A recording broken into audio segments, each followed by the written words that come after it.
मोहम्मद अली जौहर का जन्म इसी उत्तर प्रदेश के इसी रामपुर में हुआ था, बिल्कुल हुआ था।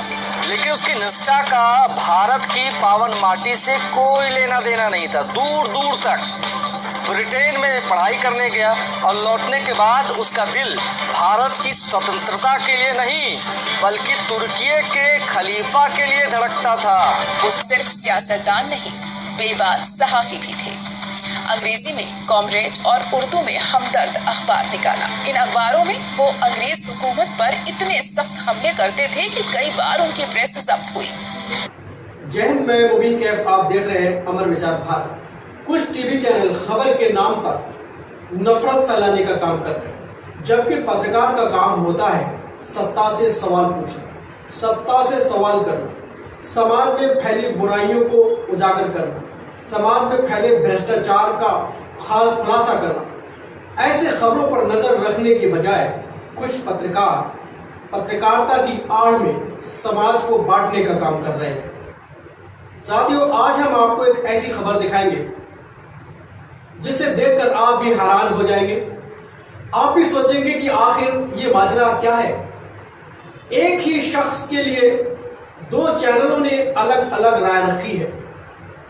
एक चैनल मौलाना मोहम्मद अली जौहर को देश प्रेमी नहीं बताता है। उनका कहना है कि मौलाना मोहम्मद अली जौहर ने देश के लिए कुछ नहीं किया।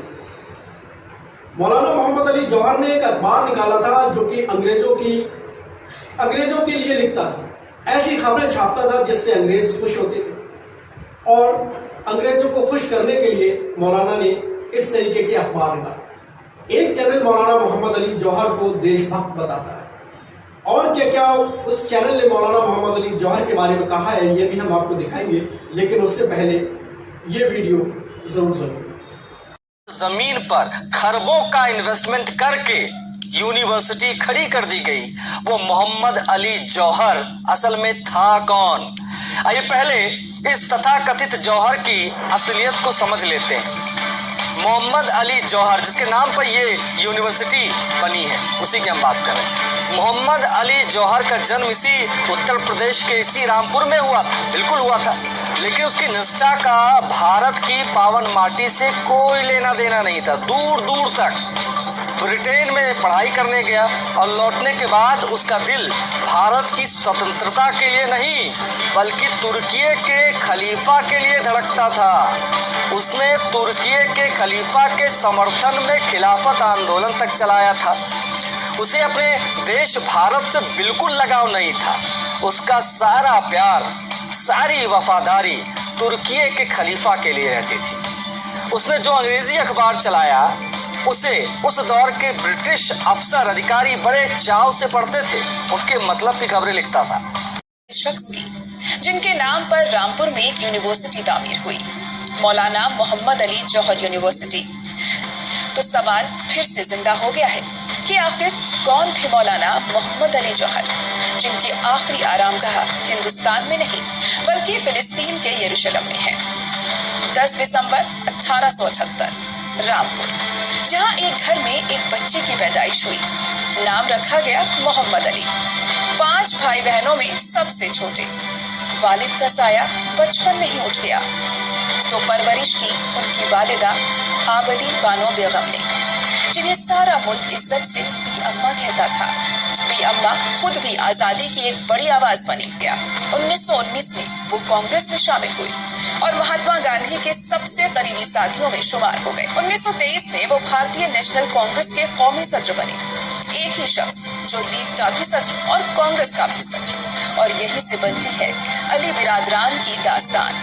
मोहम्मद अली और उनके बड़े भाई मौलाना शौकत अली, दोनों भाइयों ने पहले जंग अजीम के बाद तुर्की के खलीफा को बचाने के लिए खिलाफत तहरीक शुरू की और फिर उसी तहरीक को गांधी जी की तहरीक अदम ताउन के साथ जोड़ दिया। उस वक्त मुल्क में हिंदू मुस्लिम इत्तेहाद का जो समंदर उमड़ा वैसा फिर कभी नहीं देखा गया। वो सिर्फ सियासतदान नहीं, बेबाक सहाफी भी थे। अंग्रेजी में कॉमरेड और उर्दू में हमदर्द अखबार निकाला। इन अखबारों में वो अंग्रेज हुकूमत पर इतने सख्त हमले करते थे कि कई बार उनकी प्रेस जब्त हुई, जुर्माना लगा और जेल भी जाना पड़ा। और जब अंग्रेजों की गुलामी वाली तालीम के खिलाफ अलीगढ़ के तलबा ने बगावत की तो ये थे मौलाना मोहम्मद अली जौहर, रामपुर का फक्र, कलम का मुजाहिद, खिलाफत तहरीक की आवाज और यरूशलेम में सोया हुआ हिंदुस्तान का वो अजीम सपूत जिसका नाम आज भी रामपुर की यूनिवर्सिटी की शक्ल में जिंदा है। जिस तरह मौलाना मोहम्मद अली जौहर को लेकर इन पत्रकार महोदय ने शब्दों का इस्तेमाल किया है वो वाकई निंदनीय है। क्या वाकई मौलाना मोहम्मद अली जौहर इस देश के लिए नहीं लड़े? क्या वाकई मौलाना मोहम्मद अली जौहर ने जो अखबार निकाला था वो अंग्रेजों को खुश करने के लिए निकाला? इसकी सच्चाई जानने के लिए जब हमने गूगल से सवाल किया कि मौलाना मोहम्मद अली जौहर कौन थे, तो गूगल ने हमें साफ साफ जवाब दिया। मौलाना मोहम्मद अली जौहर एक महान क्रांतिकारी, समाज सेवी, वरिष्ठ कवि, शायर और एक मजबूत राजनेता थे। वो कांग्रेस के अध्यक्ष भी रहे। मौलाना मोहम्मद अली जौहर एक अजीम क्रांतिकारी, स्वतंत्रता सेनानी, जिसने देश की आजादी के लिए लड़ाई लड़ी हो उसको स्वतंत्रता सेनानी कहते हैं। यानी मौलाना मोहम्मद अली जौहर को गूगल स्वतंत्रता सेनानी बता रहा। साथियों, दोनों पत्रकारों को आपने सुना। मौलाना मोहम्मद अली जौहर के बारे में कौन पत्रकार सही बात कर रहा है, ये फैसला हमने आप पर छोड़ा। हमें कमेंट करके जरूर बताइएगा। मैं आपके साथ मुबीन कैफ, देखते रहिए अमर विचार भारत। जय हिंद।